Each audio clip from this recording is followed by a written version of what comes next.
Have you ever felt that tightness in your chest when someone you love simply doesn't listen to you? I'm not talking about not hearing your words. I'm talking about not truly seeing you. That moment when you try to explain something important, but it feels like you're talking to a wall. When every word seems to bounce off the void. When you realize that even though you're there, you're completely alone. It's one of the quietest kinds of pain that exists. And maybe that's why so many relationships fall apart. Not because of big conflicts, but because of the small, daily disconnections. Those moments when we are physically present, but emotionally absent. You know that feeling, don't you? When you come home after a hard day, needing to be seen, to be held. But the person you love is on their phone, or watching TV, or simply not really there. And then you try to talk about something that matters, about that fear that haunted you all day, about that insecurity that's keeping you up at night. But you realize you're competing with 1,000 distractions for their attention.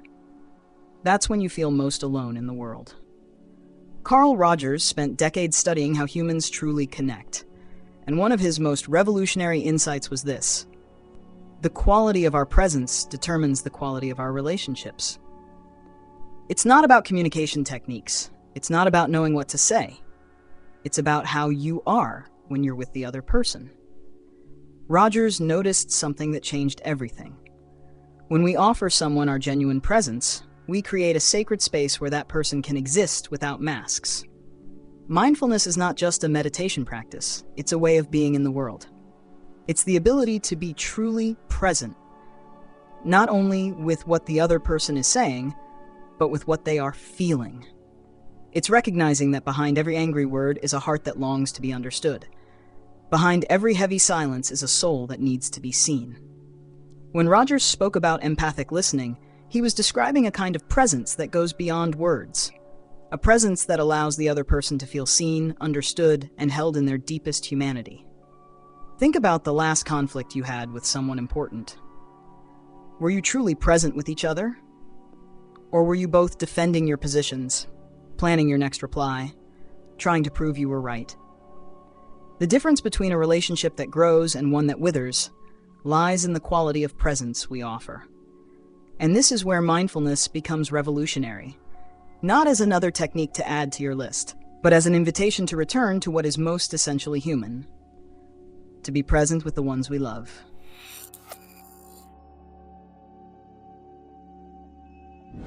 Rogers had a theory that changed everything.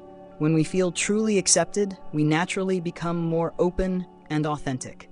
But here's the paradox. To create that space of acceptance for another person, we must first stop defending ourselves. And that's harder than it sounds, because all of us carry wounds. All of us learned at some point in life that it wasn't safe to be vulnerable, that we needed to protect ourselves. So we built an inner army, always ready for war. When someone criticizes us, our instinct is to explain, justify, fight back.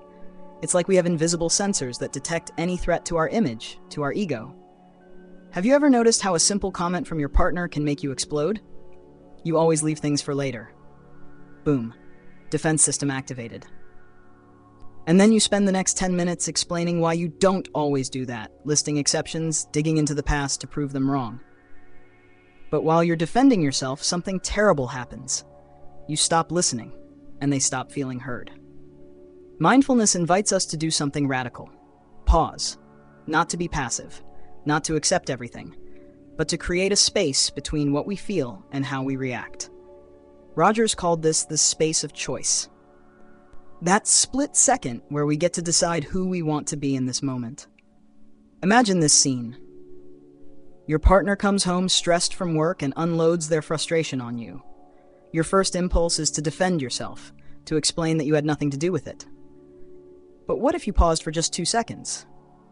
What if, instead of reacting automatically, you simply took a breath and asked yourself, what's going on inside me right now?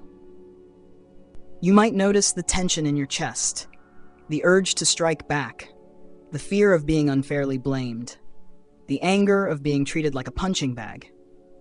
And then something interesting happens. When you acknowledge your feelings without judging them, they begin to lose some of their grip on you. You gain the ability to respond instead of react. Rogers called this congruence, being in harmony with yourself. When you're aware of what you're feeling, you can choose what to do with those feelings. I see that you're frustrated and it's affecting me too. I can listen better if you give me a minute to breathe. It's not about being perfect. It's about being real. Nonviolent communication is born from this conscious presence. It's not a technique you use on someone else. It's a state of being you within yourself. When you stop defending yourself, you create space for curiosity. What's behind this anger? What does this person really need right now? How can I be present with them without losing myself? And when you change, the relationship changes, because relationships are living systems. When one person breaks the pattern of defense and attack, the other naturally begins to shift too.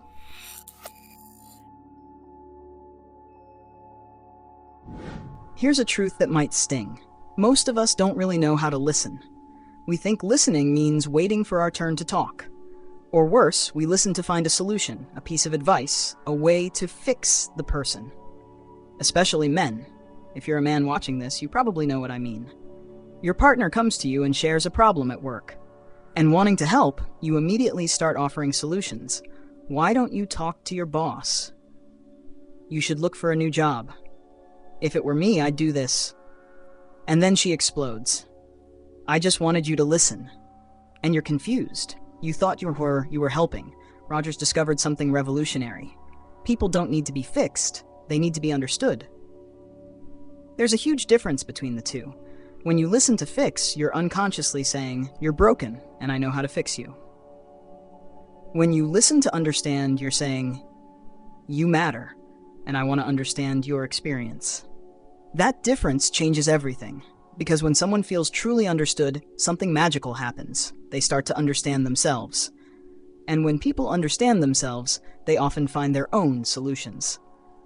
Mindfulness teaches us to listen with our whole body, not just our ears.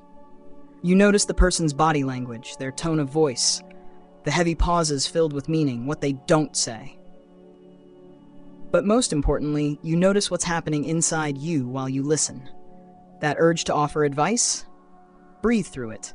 That impulse to share a similar story from your own life? Pause and return to them. That need to minimize their pain with a quick, "It's gonna be okay"?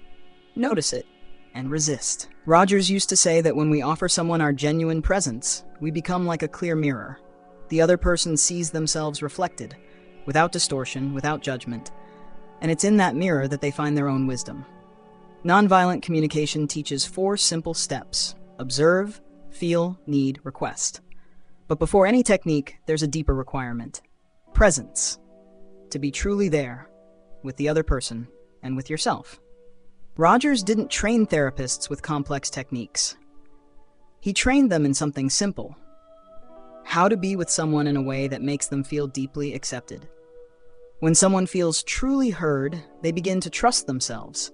And when people trust themselves, they stop seeking external approval. They stop needing you to fix them. Your role is not to be anyone's emotional Google. Your role is to be a safe space where the other person can find themselves. And that, believe me, is far more powerful than any advice you could ever give.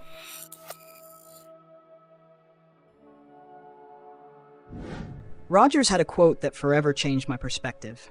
The curious paradox is that when I accept myself just as I am, then I can change.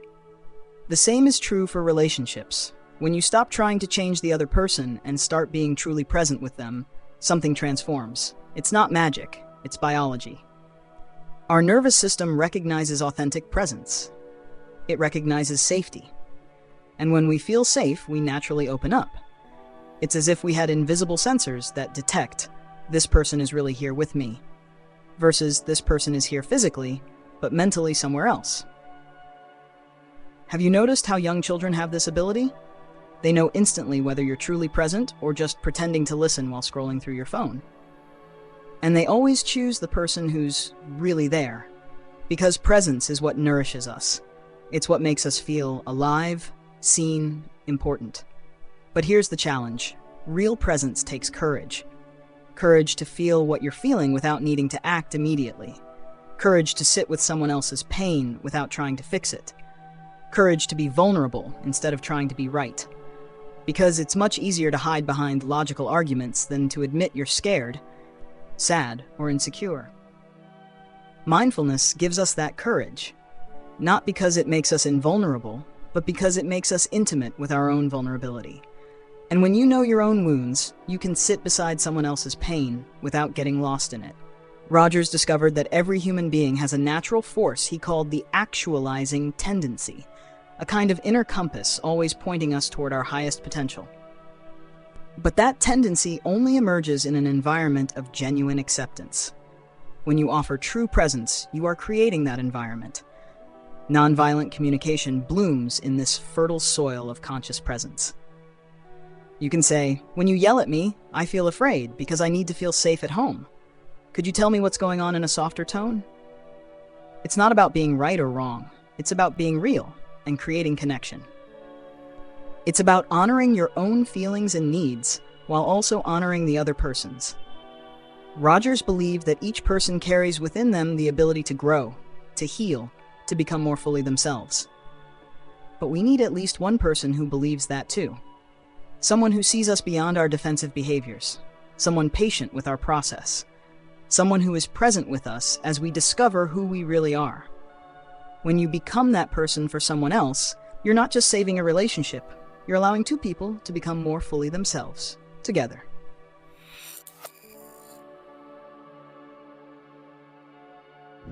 Maybe you're thinking, this all sounds beautiful, but how do I actually do this in the middle of a heated argument? How do I stay present when my partner is yelling at me? The answer is simpler than you might think, and at the same time, more challenging. Start small. Start with yourself. Rogers taught us that real change doesn't come from willpower. It comes from loving awareness, from becoming curious about our patterns instead of fighting them. Today, when you're talking to someone important, try this. Before responding, take one breath.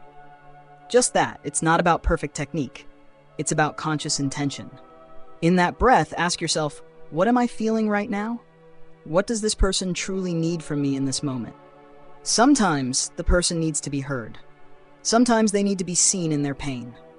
Sometimes they need a gentle but firm boundary. Sometimes they just need you to be there, not to fix anything. And sometimes you need to step away to avoid saying something hurtful. All of this is conscious presence. Nonviolent communication isn't about being nice. It's about being real. It's about honoring your feelings and needs while honoring theirs. It's about creating a space where two people can be human together, with all the imperfections, fears, wounds, and dreams. Rogers spent hours training therapists, not in elaborate techniques, but in presence, in how to be with someone in a way that makes them feel deeply accepted. He discovered that when we offer what he called unconditional positive regard, something extraordinary happens. The person stops spending energy on self-defense and starts using that energy to grow. You can do this today, with your partner, with your kids, with your parents, with your friends. It's not about being perfect. It's about being present. When you are truly present, you see the person beyond their behaviors, beyond their defenses, beyond their harsh words. You see their humanity. And when someone feels seen in their humanity, miracles happen. Hearts open, defenses soften, real connection is born. Because deep down, we are all scared children pretending to be competent adults. We all need someone to see us with compassion. We all deserve to be loved. Not despite our imperfections, but including them. Your relationships don't need to be saved by some revolutionary technique. They need to be nourished by a revolutionary presence. Yours.